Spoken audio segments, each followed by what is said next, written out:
Day 34 of the partial government shutdown. Many federal workers still aren't getting paid. Flight delays are piling up with so many air traffic controllers calling out sick, trying to make ends meet while not getting paid, and almost no progress in passing a spending bill. Good evening, everyone. We're glad you're here with us on this Monday. I'm going to talk about all of it with a local GOP member of Congress in just a moment. First, I want to share what the two leaders in the House said earlier today, the Republican referencing tomorrow's elections and the Democrat calling for negotiations. We will sit down with any Republican who is prepared in good faith to find a bipartisan path forward. Maybe after tomorrow, they'll come to their common senses again and do the right thing. The Trump administration said today that it will follow a judge's order and release contingency funding for SNAP benefits or food stamps, but that the money will only cover about half of what is needed for the November payments. Congressman Nick Langworthy represents New York's 23rd district, covering our southern tier along with parts of Erie and Niagara counties, and he's here with us live tonight. Thanks for coming in. Thanks for having me. Appreciate it.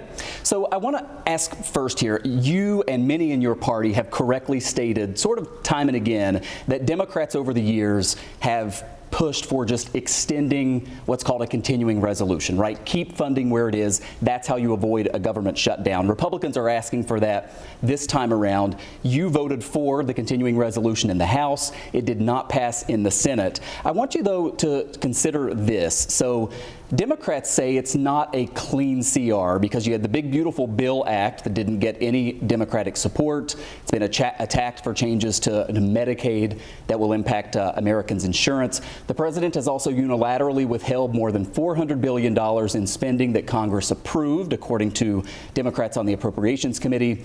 And then on a party line vote, you rescinded more than $9 billion that had been previously approved.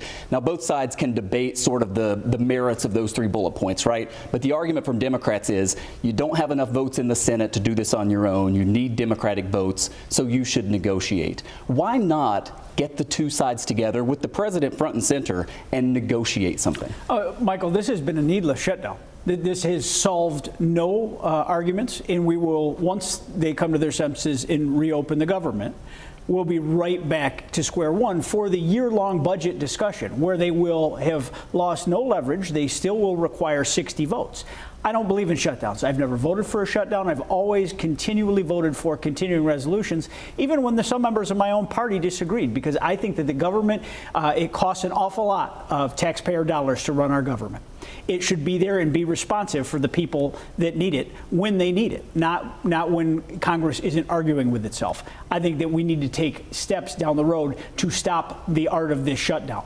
I think it's wrong that members of Congress take paychecks during a shutdown. I have foregone my paycheck and asked the Treasury to set my paycheck aside. The Constitution requires that. It requires it. I have said I will not take my pay while others are doing without. When our frontline workers at the VA, while those air traffic controllers, we didn't know if the troops would be able to be paid.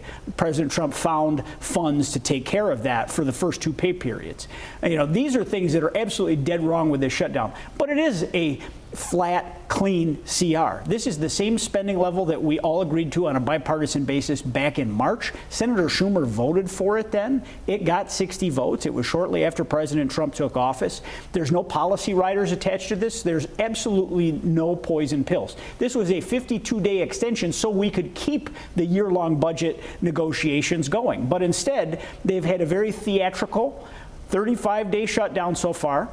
Meanwhile, we have air traffic controllers going without pay. We have flight delays piling up on the American traveling public.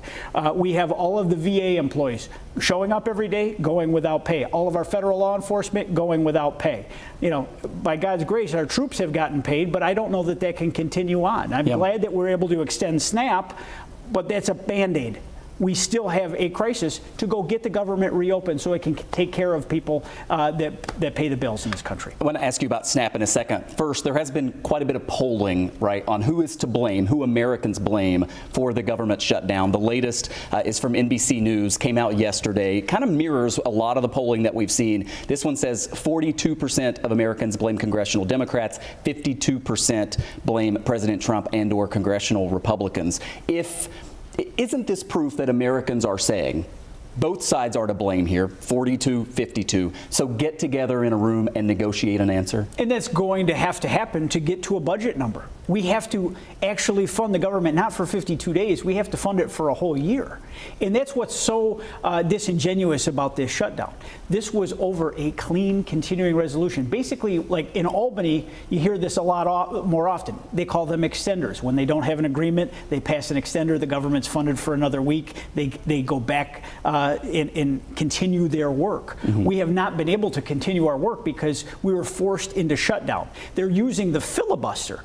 We do have a majority of senators voting for reopening the government, and it's happened 14 times. But Senator Schumer is leading the charge in withholding that magic number of 60, the filibuster, in order to prevent the government from reopening. Senator Fetterman, a Democrat from Pennsylvania, I think has had some of the best commentary on this. It's like, you can be for the health care priorities of the Democratic Party, but also think that we should be functioning fully as a government and have an honest negotiation, not try to negotiate with a gun to somebody's head. What do you say, though, to Democrats who say, you know, if we pass this CR, do we really think President Trump and the Republicans are going to sit down and negotiate with us on health care? And specifically, when it comes to the Obamacare subsidies, I mean, there are lots of people in your party who just do not believe in extending those. And Democrats say, yeah, you want us to open the government now, and then you're not going to negotiate with us. You're going to open the government now and then immediately have to have those same appropriations discussions that were supposed to be taking place for the last 36 days. I mean, they have lost no opportunity whatsoever to have the spirited discussion, the negotiation, and it still requires 60 votes. Budget reconciliation and what happened at the beginning of the year, that's a quirk that happens once every time an administration takes place, a change where all parties are of the same, where you can have a budget reconciliation that requires 50% plus one. The filibuster applies to all budgetary discussions. Yeah. So they have lost zero leverage opportunity. This is out of spite. And that's the unfortunate thing, because the only people that have lost, you know, they say congressional Republicans, Democrats, who's losing? The only people that have lost are the taxpayers. They're the ones that are getting screwed right now. Let me ask you about SNAP. You mentioned that there. The Trump administration said in court filings today that they have enough of the contingency money to cover about half of the November SNAP payments to the states. The states then pass that along to people who receive the benefits. The judge seemed to indicate to the government, look, you've got to find other money in other places. Yet the Trump administration is saying we're only going to release about half of what is needed for November. Back in 2018, we had a government shutdown. President Trump was in office. They paid all the SNAP benefits. Why this time around say we can't legally do it? I wasn't in Congress at that point, so I don't know what arguments were made there, but there's a $5 billion fund, which was an emergency USDA-funded plan. Now, things have changed with the agency. COVID happened. A lot of things happened with the way that money is classified at this point. So I don't know the specifics as to what happened in the last shutdown, but only $5 billion exists, and it costs about $8 billion every single month to provide SNAP benefits. So yeah, okay, we have a 2-week reprieve of people not getting this month's benefit. It's still, we have to get the government open and functional for the people.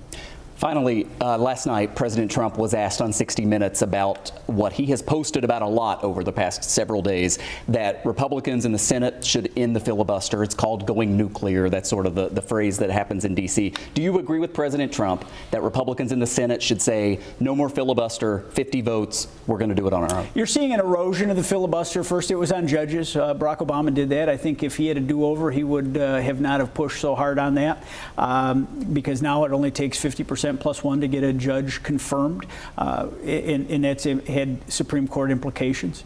You have that was cabinet members, right? And then it extended to judges. This year it was cabinet members. No, the judges was the Supreme Court and the like, and that happened several years ago. Now it is applies for appointments, and they can do them in mass, and they've gone nuclear there.